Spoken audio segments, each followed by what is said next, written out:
Hi friends! Magandang araw po muli sa ating lahat. Friends, samahan niyo po ako magpagawa ng aircon ng sasakyan. Ito yung mga gwapong gumagawa. Hi kuya! Pangalan mo kuya? Ricky. Ali, ikaw boss? Wilben. Wilben. Ano yung gwapong nakatayo? George. Hi!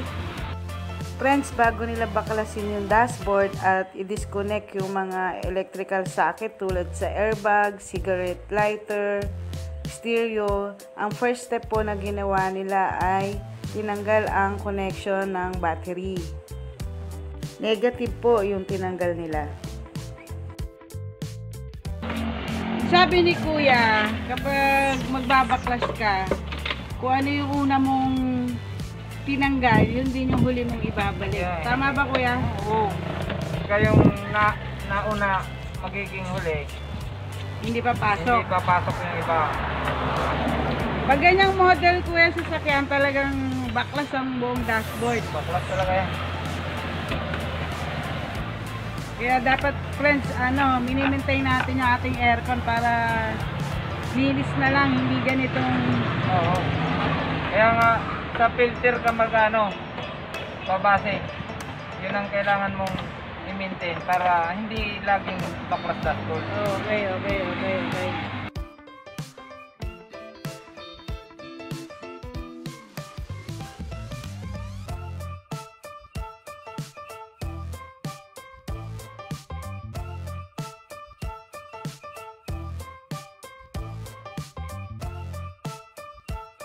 Kapag meron na silang nabaklas na part ng dashboard, nililinis na nila agad. May kanya-kanya po silang trabaho. Ayan na po yung evaporator. Malapit na po nilang makuha. Sa kanilang pag-leak test, 90% po na dito daw nanggagaling yung leak. Kaya naubos yung preyon ng aircon at nawala yung lamig.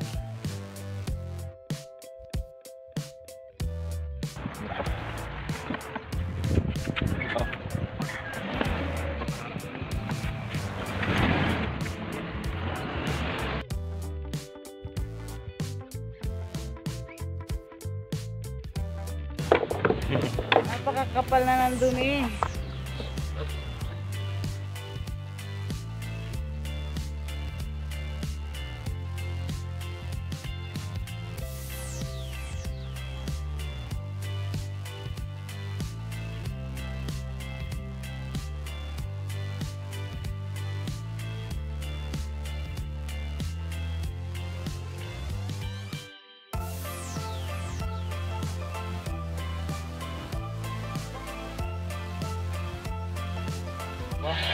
Obligado talaga palitan niya. Okay. Kasi mahirap pagbaklas ng dashboard eh. Pagka ni-repair kasi yan, baka mga ilang linggo lang, butas na naman. Okay. Ngayon naman po, binubuksan niya yung lagayan ng filter, cabin filter. Meron naman pong ibang model ng sasakyan, may cover lang po yan, naka-clip lang. Pero ito po kasi, nakasil siya, kailangan talagang butasan. Kapag meron na po tayo nito, ang maliles po natin ay yung madalas na pagpapalinis ng aircon. Instead na yearly yung palinis mo ng aircon, pwedeng maging 1 year and a half o abot pa ng 2 years kapag ating nami-maintain na malinis ang filter o napapalitan yung cabin filter. Siya po yung unang magsasala ng dumi ng hangin papuntang evaporator. Diba malaki yung matitipid natin tulad nung sabi ni Kuya, yung ating technician. Friends, ito na yung bago nating evaporator. First, bago nila ito ikabit, kailangan muna nilang i-leak test. Ayan friends, wala siyang bula. Ibig sabihin, good siya. Hindi kagaya kanina yung papalitan, bumubula siya. Ibig sabihin may butas. Ito, good. Habang nagre-reassemble sila, mamamasyal muna kami ni Queenie. Kasi naiinip na siya, nagagalit na. Si Queenie, nagagalit na, naiinip na. Oh. Bakit? Oh, uwi na tayo? Uwi na?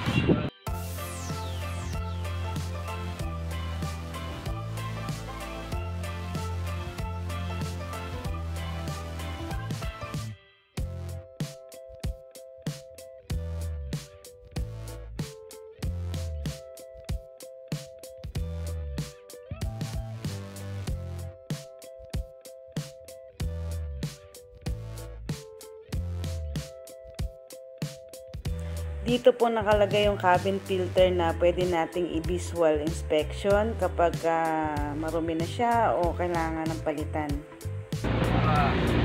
Masala yung kabuk bago pumasok to sa evaporator.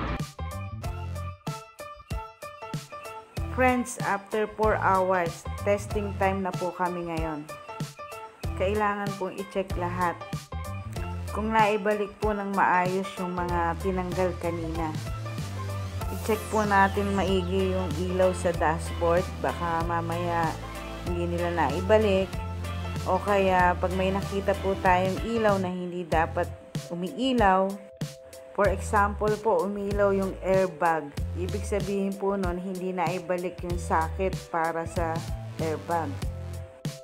Sa aking pag-check po, okay naman lahat, na ibalik nila ng maayos. Isa na lang po yung aking i-check. Yung ating pong main reason kung bakit tayo nandito, ang aircon. Friends, okay na. Gumagana na yung aircon at malamig na. Matutuwa ang boss ko nito. Boss Bell, okay na ang aircon mo. Kuya, salamat ha!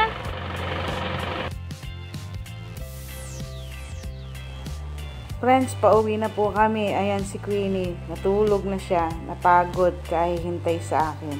Lagi po kasi na gusto niyang kasama siya kapag aalis ako.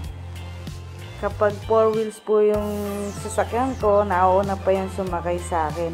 Pero kapag nakamotor ako, alam niya na hindi siya sasama. Magtatago lang yan. Friends, may isi-share ako sa inyo.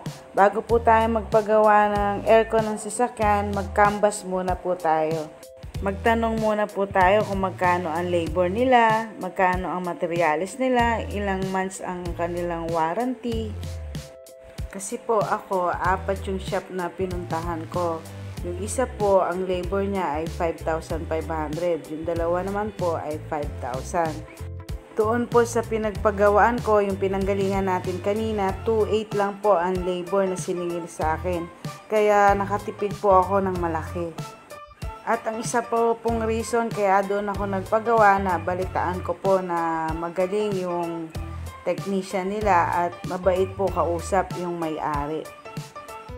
Ang masasuggest ko po sa ating mga may sasakyan o gumagamit ng sasakyan, lalo na po dun sa mga mamis na driver, magtanong po tayo at mag-canvas bago po natin ipagawa ang ating sasakyan.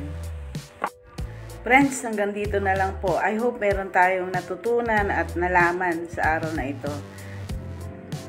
Thank you for watching, friends. Bye-bye po!